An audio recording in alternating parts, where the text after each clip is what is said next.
So if you are feeling tension in your body, and if you start to feel that maybe, your like shoulders are being held this way, or you feel like you are clenching your fists, or you just kind of like in a brace position where you can feel that your body is not like a relaxed, that means you are holding tension in your body, which is most likely caused due to trauma that you have experienced.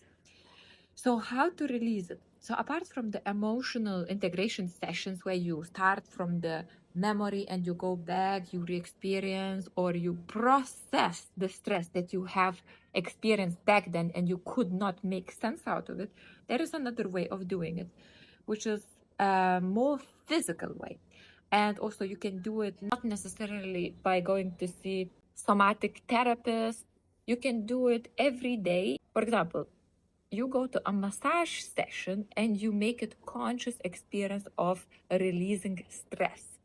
So as your muscles are being touched and relaxed, you can also instruct your body and other layers of your being to release the stress, release the stress, release the stress. You can even do it to yourself, like a massage where you feel that you hold the tension, for example, in your neck or your shoulders, and give instructions to your body, release the stress, release the stress, release the stress. You can even connect with your body and check with your body, okay, why I'm holding this? What is this? What is this? Where did it start? And as you get the answer, you can also make a conscious choice to release the stress, release the stress, release the stress. Why this is so good? Because you can use it no matter what you do, even if it's a yoga, for example, you're stretching a muscle, and as you're stretching the muscle, doing one of those poses, you can be like, okay, now I'm stretching these muscles and I'm releasing everything that I have been holding in my arms, in my shoulders, in my neck, in my back. So if you look, for example, into metaphysical anatomy technique, you could see that everything, like even your body parts, have a connection to certain traumas, events, and for example, ancestry trauma would be held in your back area. And then, for example, if you have a pain there, that means, okay, you're holding something there. There is a conflict in values. And if you're doing something physical like a massage or stretching, you could instruct your body to, okay, release it, release it, release it, release it, release it. Warning, this works if you do not have a hidden benefit for holding the stress.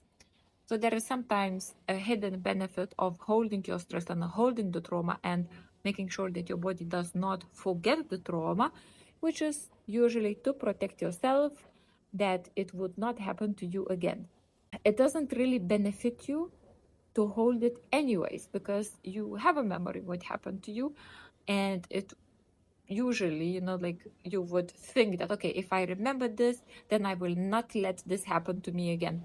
However, all of that remembering, all of that conscious holding time, you are carrying the negative consequence of that impact, of that stress, of that trauma.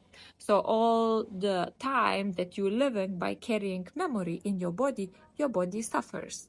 The energy cannot flow properly, you cannot move properly, you might have some tension, blood doesn't circulate properly, your muscles doesn't relax properly, and other things, for example, like a creative energy, spontaneous ideas, doesn't come through if you're holding stress, because everything, as inside, so as outside, as within, so without.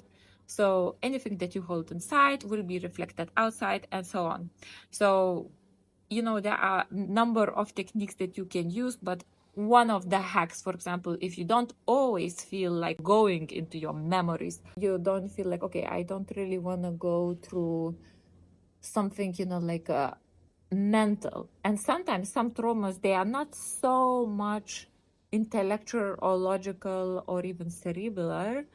Some of the traumas, they are purely physicality based, like traumas that happened to you in the womb, while you were in your mother's womb, traumas while you were a baby, before you were able to make sense of what was happening to you, all of those will be held in your body's memory.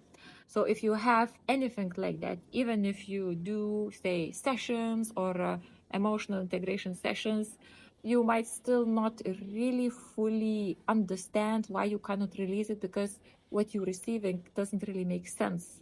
So if that doesn't work, try the physical release method, and you will see that if you do it consciously and you are letting go consciously with the intention to give yourself a better experience of life, to not to carry this burden of this energy within you anymore, while you do it with compassion, with the intention for the highest benefit of all beings, it will work for you just as emotional integration session would work.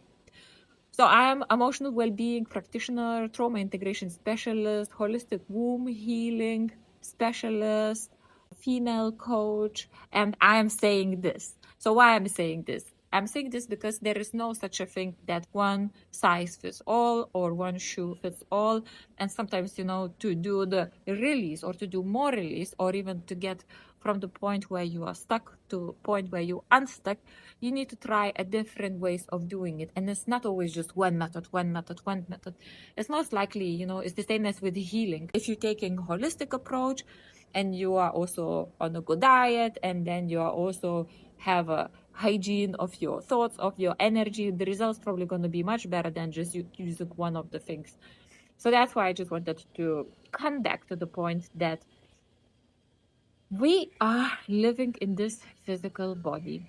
So our physical body and integration through physical body, even as the entry point of our integration through the physical body, is all we need to know to release the things that are currently blocking your growth, your manifestation, and the life that you want to live.